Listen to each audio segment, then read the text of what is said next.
The streets of the Afghan capital are not a great place to grow up, yet that's where 14-year-old Hanifa found herself day in and day out. That is, until she started skateboarding. I sold tea at Zarnagar Park before I came to Skatistan. I experienced harassment on the streets.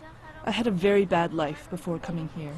Skatistan is not your conventional school, nor is skateboarding a sport widely practiced in Afghanistan, let alone by girls. Yet over 40% of the students here are female.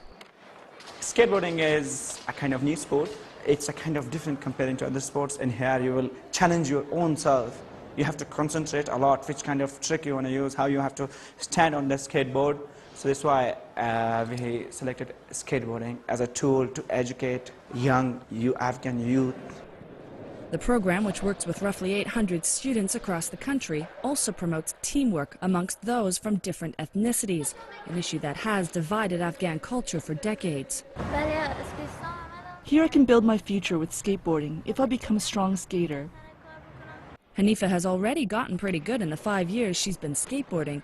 Today, she supports her entire family by teaching other female students. In fact, 70% of the staff at Skatistan were once students themselves.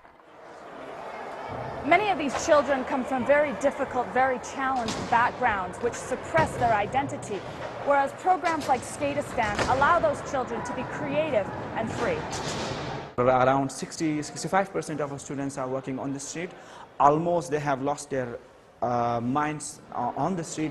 Mostly when the students are feeling confident is about like a kind of freedom is given to them.